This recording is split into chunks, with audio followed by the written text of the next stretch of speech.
Are we live? We are live. Thank you. I call to order the Public Works and Utilities committee meeting. It's Monday, February 17th and 5:05. Could I get a roll call, please? Certainly, Madam Chair. Counselor Castro, Presente. Counselor Michael Garcia, Present. Counselor Romero Worth, Here. Counselor Lee Garcia, Here. Chair Chavez. Here. You have a quorum, Madam Chair. Thank you. Next is approval of the agenda. Are there any changes from staff? No changes, Madam Chair. Could I get a Second. have a motion and a second? Everyone in favor signify by saying aye. Aye. Any opposed? Seeing none, motion passes. Approval of the consent agenda. I believe there was one item moved. What item was that? Madam Chair, it was item X, so that's 7X. It's the request for approval of budget amendment resolution bar in the total amount of $120,000 to pay Wells Fargo bank credit card fees. Clarence Romero, Treasury Officer. Thank you so much, Director Wheeler. Can I have a motion to approve? Move to as amended? approve the consent agenda as amended. Second. A motion and a second. Could I get a roll call vote, please? Certainly. Let's see, Counselor Lee Garcia, Yes. Counselor Romero Worth, Yes. Counselor Michael Garcia, Yes. Counselor Castro, Yes. and Chair Chavez. Yes. Motion passes. Great. Moving on, we will go to public comment. Is there anyone in the public today that would like to come up and speak? I do not see anyone here this evening. So we have no presentation, so we will move to that item that was moved off of consent. And if you don't mind reading that for me again, Director, that would be helpful. Certainly, this is, Madam Chair, this is item 7X, request for approval of a budget amendment resolution bar in the total amount of $120,000 to pay Wells Fargo bank credit card fees. All right, and who do we have with us to? Do you want a Lisa? motion Oh, before? yes, please, thank you. Move to approve. Second. I have a motion and a second. And who pulled the item? Okay, Counselor Garcia, do you want to start with your questions? Sure, or maybe a presentation or an overview, just because that might help to address the questions I have. Sure. Good evening, everybody. Matt Bonifer filling in. I'm the accounting officer for the city of Santa Fe. Good to see you all this evening. So the item that was pulled was the bar for additional credit card fees for Wells Fargo. To date this fiscal year, the credit card usage has exceeded what was originally budgeted, which means more credit cards are being used throughout the city, generating additional fees that the city covers. So based off what was budgeted during last budget season and where we're at through this current fiscal year, additional funds are being requested to cover the excess credit card fees projected to finish out the fiscal year. Great, thank you for that overview. I'm going to turn it back over to you, Counselor Garcia. Thank you, Madam Chair, and thank you, Mr. Bonifer, for the overview. Just to dive into a little more details, who has the cards? What are the cards being used for? And why are there so much more fees than what was anticipated? Councilor Garcia, these are city fee or constituent credit cards. So these aren't fee or cards held by city staff. These are ones being used for parking, to pay business permits, to pay lodger's tax, to pay utilities. So anywhere that's, there's being generated a invoice by the city that needs to be paid, credit cards is a form of payment that we accept. And for each swipe, these are assessed to us as a city that we pay. Gotcha. Thank you for that. I appreciate that. And that's what I had thought, and that's why I was wanting some clarification. Have we thought about instituting a process where the consumer pays the fee? Because it is, especially when you're talking about parking meters, it's a very sometimes nominal fee. I mean, for example, I will sometimes use the meter for $1 charge, And we as the city probably pay just as much as a credit card fee. It's across the board, no matter the charge. Can you help me understand what we're paying per swipe? The fees vary depending on the different type of card being used and the dollar amount as a base fee. On average, I would say it's probably around 3.5%, but it certainly could be more than that. It's interesting you say that because it's certainly something we've started to explore here in finance, what that would look like to have that sort of be a convenience fee. On parking is something that I think is going to be a different conversation. It seems to be a much larger thing that when we're working with our merchant service, Wells Fargo has its own sort of requirements. But as we're talking about stuff for other routine, the taxes that are being paid in throughout the city, it's something we're exploring in terms of, if credit card wanted to be the vehicle of payment to the city, that fee would be passed on because we certainly accept every other form of payment, cash, check. And the reason I'm asking is because I know, other entities such as like P&M, if you want to pay your electric bill or even the gas company, if you want to pay it using a credit card, there's going to be an additional fee. So the consumer ultimately takes on that burden of the cost. So we're asking for 120,000 to be added. How much was allocated in fiscal year 25 initially? I don't have that number with me, but I can provide that. I don't know. Emily's here. I don't know if she knows that off the top of her head. Yeah, I can provide that to you, but I don't know what was in the actual budget. Okay, just because if we can get that, I'm very interested in that in regards to how much actually a cost, it's because it's a cost of service, cost of doing business that the city is taking on. And if there is a different mechanism, we can begin to explore the city not necessarily taking on this cost of business, because it's become a common theme across the business world where the consumer takes on that charge. Now, if folks agree or not agree with that, I think that's up for debate. But if we're now looking at this costing the city in terms of at least $120,000, because that's what we're adding, I'm interested in the trajectory of how much the city has had to incur in these costs, not only for fiscal year 25, but 24, 23, and see what that really looks like. Because if it is an increased burden on the government in regards to us, could our taxpayer dollars be used elsewhere in a better investment for residents? I think that's the topic I'd like to discuss. Yeah, certainly. And I can provide that breakdown to you later this week if that works. I certainly do know that credit card fees, while we're asking for an additional $120,000 here tonight, it is a multiple $100,000 incursion that the city does face for it. So it is only growing just based off of, well, again, it's such a variable number that each processor charges to us. And then just the frequency of card. I think you said it spot on, even for a dollar transaction for parking, which is a very common thing throughout the city. It's, a very big percent that is ultimately hit. And I think parking, while I did quote the 3.5% on average, I think a parking transaction it incurs a higher fee, if my recollection is correct. Right. And I think that's where it would be good to explore these fees that the city is incurring, and maybe we take different approach with maybe taking certain payment for, meters versus paying your utility bill versus any other, business license, whatever transactions being incurred. Last question is, are we exploring maybe looking at a different credit card vendor that might have lower fees on the city, that might be able to offer us a better rate, so to speak?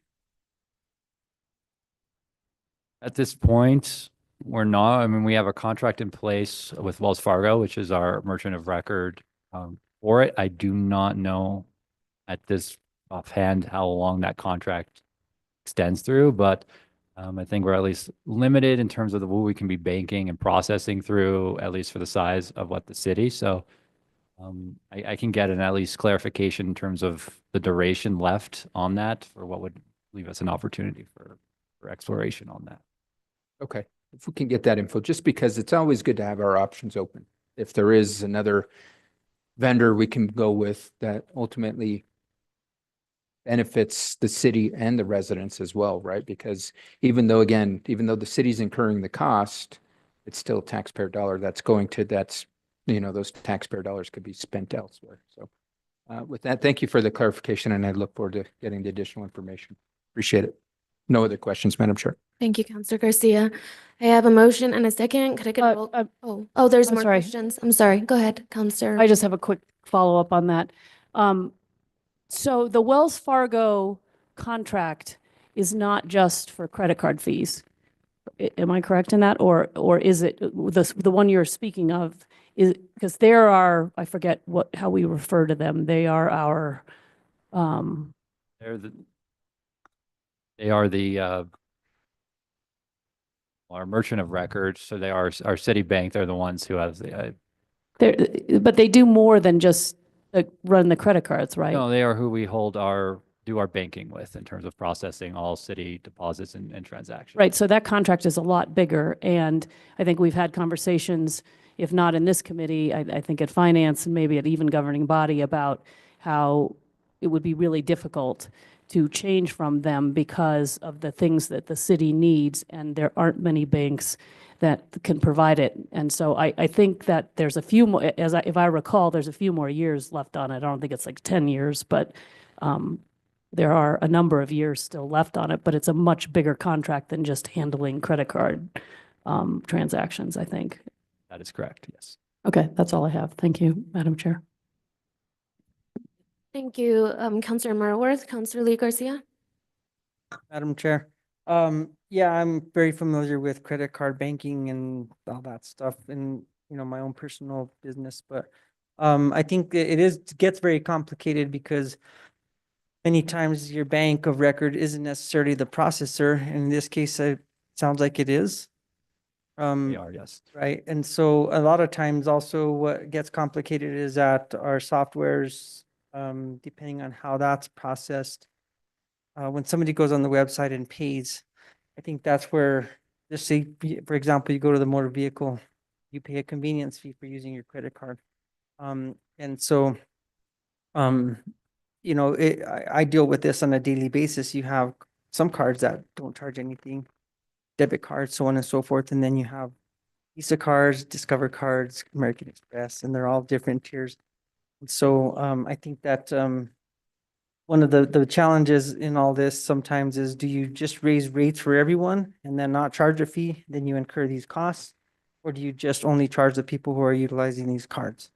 And so I think that's the difficult part of it is in having a software that will do that. So I think it's very important, Councilor Garcia, thank you for pulling this in regards to, those costs, because definitely different merchants, they do have different tiers of what they charge us. And I think doing our due diligence would definitely be in the best interest of the public that is utilizing our services. Just my comments. Thank you. Thank you, Counselor Lee Garcia. Any other questions or comments? All right, so we have a motion and we have a second. Could I get a roll call vote, please? Certainly, Madam Chair. Counselor Castro, Yes. Counselor Michael Garcia, Yes. Counselor Romero Worth, Yes. Counselor Lee Garcia, Yes. Chair Chavez. Motion passes. All right, we have no action items on the agenda. Next is introduction of legislation. So we have consideration of resolution number 2025. This is sponsored by Counselor Lee Garcia. A resolution authorizing the filling of applications to the Federal Transit Administration and operating an administration of the United States Department of Transportation for federal transportation assistance as authorized by 49 U.S.C. 53, Title 23, United States Code, or other federal states administered by the Federal Transit Administration. And we have the sponsor here, Counselor Lee Garcia. I'll turn it over to you if you want to fill us in a little bit on this item. Thank you, Madam Chair. Basically, it's going after federal money that we can utilize for our transit systems. And kudos to Director Gabrielle Chavez. She's going after some of this low-hanging fruit that's out there necessarily, which just requires an application, and most of the time very easy pickings. You just got to go do it. So I see this a lot with the NCRTD. Obviously, I am the chair there, and the executive director is very good at going out and getting a lot of money. So we could do the same thing, and I think that's where we're headed with all of this. So, and that's the reason for it. Thank you. Thank you, Counselor, for that information. Next is matters from staff. I'll turn it over to you, Director Willer. Thank you so much, Madam Chair. Well, I would like to give a little update on one of the many, many projects that's in the works because we have so many legislative grants that have come through and our one-time funding. But at the beginning of this fiscal year, we were funded $1 million to really give some time and energy to sidewalks. And it was not only to get some sidewalks repaired, but really to start to realize the vision of the Bicycle Pedestrian Advisory Committee resolution. So the governing body has approved the asset management software that is in the works to get our assets into the system. We have a consultant engaged that is working with our team to pull up old, long outstanding work orders for repairs to public sidewalks. We're securing quotes for those. We have an invitation to bid on the street right now so that we can hope to contract with smaller vendors that are more suited to sidewalk type repairs. Right now we have to do a 3-quote process and it takes forever to get all the 3 quotes and get that PO. So we're really excited that we have a consultant on board, both the program management as well as multiple inspectors they brought with them. And we're increasing the rate in which we do our repairs as well as the rate at which we encourage homeowners to do their repairs. So I think you're going to, over the next 6 months, see a real difference. We're focusing on areas where constituents have notified us that it's important to them, and also areas that are near bus stops or essential services or access to buildings. I think you might have noticed in the one-time appropriations, there's ADA improvements to the Southside Library. Those kinds of improvements allow to make sure that people can get from their parking space or the bus stop into a really essential facility. So we're excited about this focus on accessibility and multimodal and safety for the community. So that's going really well. And I don't know if I've reported to this group, but we, as you know, once the audits were done and we did get our backlog of legislative appropriations, we received 63 appropriations worth $49 million in 1 year. That's about, from the rate at which we were getting appropriations, about 6 years of work. We're halfway through getting those. You see them coming through all the meetings. And so we're excited to say that over about half of the money is now in the city's hands with fully executed agreements, and we're working our way through the state process to get those projects deployed. The state has put an extremely cumbersome administrative overhead on all of these. It's outrageous. We have to get resolutions passed. We have to get the agreement passed, and it has to be executed by the state.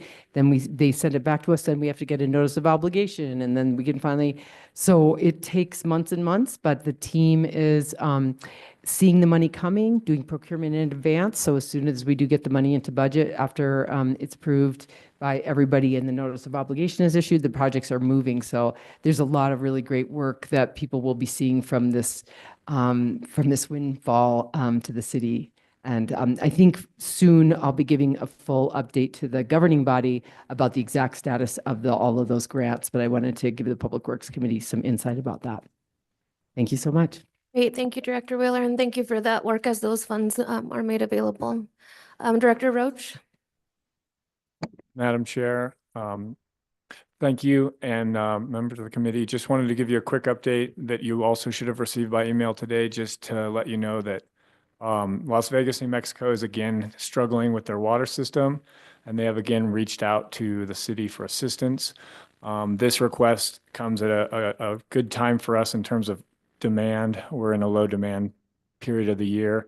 Last time it was during June, and we were able to accommodate. And again, we are going to offer to them 2 hydrants where they can fill up tanker trucks that have been mobilized, and we expect those trucks to start being filled as soon as tomorrow.